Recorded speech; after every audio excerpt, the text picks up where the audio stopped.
Alan Lazzara. Morning, Alan. Hey guys, morning. How are you? Good, good. You got a new look today. Yeah, I was saying that my face was a little too hot in the summertime, so. Ah, But the paramedics and the firefighters like it, so they've given me. They've given you your blessing? Yeah, if I lose my job, I can always go work with them, I guess. Is the deal. Well, with the amount of activity happening, your job is certainly safe because it is very, very busy in the ER. Yeah, it's busier in the summertime in a lot of ways, but in some respects, the traumas pick up. We don't see as much cough and cold, but we see more traumas because people are out and about doing things. And one of the things that we wanted to talk about today was motorcycles, helmet safety, any kind of vehicular safety that people use, like these recreational vehicles, like UTVs, golf carts. Funny story, we sometimes have rotating trauma surgeons, or at least when I first started at Henry Ford, we had visiting trauma surgeons, and one of them was from Arizona, and she said that she had never seen more golf cart injuries in her entire life, and she had worked all over the country. So, we would see, one a week or something like that, just crazy high numbers. And you don't think about helmet safety for something like that recreationally, but the 14-year-old gets on the golf cart and whips it around. I know you said that you've had a wave runner incident. I had one when I was a teenager too, and mine was interesting. Do you want to tell the story, Bart? Because you were on the beach when it happened. Do you remember? I blacked out. Did you? Yeah. So I was on a wave runner with my uncle, and it was a rented wave runner. Yeah. And as one does. As one does. And I was just fresh off. My friend had got a moped, right? This is the early 90s, and if you had a wealthy friend, they had a moped. And the clutch was on the other side, or the opposite side in the wave runner, so I thought I was hitting the brake when I was hitting the gas, and I went full speed with my uncle on the wave runner into a boat lift. Oh no. Oh yeah. I walked away without a scratch. Yeah. My uncle, he had bruised ribs. Yeah. Yeah. So I mean, those are the kind of things that nobody intentionally crashes. The golf cart people do. Yeah, if you're on like the Jackass movie, right? Yeah. But we do see a lot of motor vehicle accidents in the summertime. Generally unrelated to weather. They're usually speed related, or somebody is just not paying attention. And we see a lot of motorcycle accidents or collisions. And just from my experience, I'll say that generally it's not the motorcyclist's fault, but unfortunately they're the ones that pay the price because they don't have a cage of steel around them. My brother-in-law rides a motorcycle, my cousin rides a motorcycle. I love them very much, but I'm always worried about them. And it's, people are distracted when they're driving, and for a variety of reasons, and it's an unfortunate thing. So motorcycles they're cool, but they're definitely not safe compared to cars. I understand the appeal, but I was reading earlier on the National Highway Safety website, and they were saying that you're 25 times more likely to die in a motorcycle crash than in a car crash, based on the amount of miles traveled compared. That only 3% of the vehicles on the road, 3 to 4%, are motorcycles, but they comprise about 15% of the deaths that we see.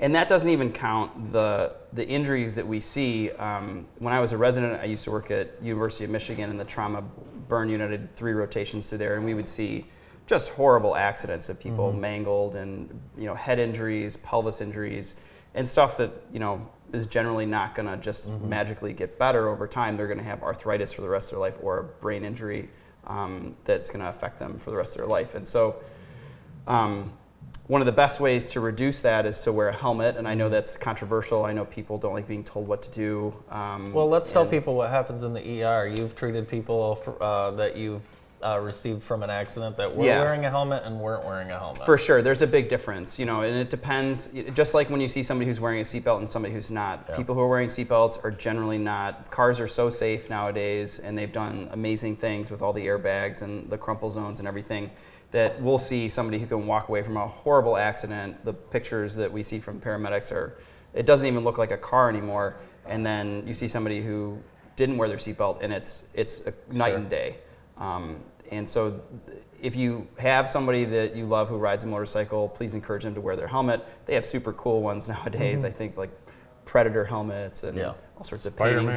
Spider-Man, all sorts of crazy patterns on them and now, stuff. you and I are about the same age. Are you sure you didn't want one of those crotch rockets when you were younger? I have never had a desire to own a motorcycle, but I did used to ride a dirt bike in a country type environment, and that was a lot of fun. But you know, we were helmeted up, and there's some misperceptions. Just like when people say, "Oh, I don't want to wear my seatbelt because if I roll into a watery ditch, I want to be able to get out of the car." You know, apparently there's a myth that helmets cause more neck injuries or cervical spine injuries with motorcycle collisions. That's not true. They've done studies on that, and it's the number one way to prevent death and head injuries. It still won't save the rest of your body, and those injuries can be significant, but if you're looking to try and prevent death or brain injuries, the helmet's the way to do it. And it's not like we have the smoothest roads here in Michigan either, you know? No, Bike helmets too. Yes, so some of the other stuff, when it comes to vehicular safety, or like I've got 3 kids and, you know, I grew up not wearing a helmet. I rollerbladed everywhere. Helmets were you remember the helmets, they were like made of styrofoam. They were super. You were a dork if you had it on. For sure, 100%. Now it's the opposite. You know, it's helmets are way cooler looking, and it's a great present for a grandparent to get a kid when they're young. They can put stickers on it. And we see in the ER, when we see somebody who's come in with a head injury or a bike accident, even if it's totally unrelated to their head, you know, they broke a wrist or something, I always ask them, like, were you wearing a helmet? And I'm like, this is a teachable moment. You know, I just saw a kid, I'll make this up, I just saw a kid last week who had a bad head injury, you know, and he had to go to the U to go to the pediatric ICU, and so, you know, they're expensive though. It's you know, some of them are expensive, but there are programs where people will donate helmets and you can get them cheaper. But the helmets save lives and save brains for sure. They're cheaper than a traumatic brain injury. For sure. That's that's a great point in terms of time, money, and you know, emotional energy. It's funny spent. you mentioned rollerblading. One of our web designer, David, he has 3 kids, and over the weekend they were talking about taking a couple of the older kids rollerblading, and then they thought it through and were like, we're not taking them rollerblading. Are you kidding me? That's so dangerous. I thought you were bringing that up to remind our viewers that I won the Rose Run in the rollerblade division in my age group several years ago. Yeah, it's embarrassing for me to talk about. The Rose Run had a rollerblading category one year, and Bart won. It's like a 5K or something that, okay. I'd do that with you. It was very challenging. God. Use a wheel, get involved. Rolling hills. Congratulations. I had a helmet. I needed one, I felt. And yeah. But the last thing I'll say is that the other thing that we see besides motorcycle collisions, bicycle accidents, is UTV and golf cart injuries, like I was saying before, is that oftentimes what we'll see is either, not to stereotype uncles, but it's like the fun uncle or like the 14-year-old boy who gets behind the wheel and is just like, I'm just going to open this thing up, and you got your like 4-year-old sibling in the back or something like that, and they get tossed out, and it's really bad, or they roll them, and the types of injuries that they have are also very similar to car accident injuries. So make sure somebody who's sober, responsible is driving, and you wear the belts that are with them. It's interesting. My uncle Chris, they used to take our family and my aunt and uncle, Aunt Kathy and Uncle Chris, we used to rent a boat. But I remember my dad driving the boat full speed, and my Uncle Chris hanging me out of the boat, dipping me in the water as like probably a 5-year-old. Sure. And there's a lot of things like that you just don't do anymore. Sure, yeah. There's plenty of fun to be had. This is unbelievable, really. Add that to the list of stories where I should have gotten hurt, but I didn't. But those are good stories, I think, to tell our kids in younger generations, because like, you know, there's all sorts of lessons to be learned. There's my wife says, be smart, stupid. Yeah. No, stupid, smart. I don't know how she said. Be smart, stupid. Smart, stupid. Yeah, exactly. Do things that are worth a little bit of risk, but you're not going to end up dead or hurt anybody else. So be smart, stupid. All right. Not stupid, stupid. Be smart, stupid. Yeah. Thanks for the advice and tips, and thanks for keeping us all healthy and safe. Yeah, my pleasure. Anytime. Dr. Alan Lazzara, Emergency Services Physician at Henry Ford Jackson Hospital. More of the morning show after this.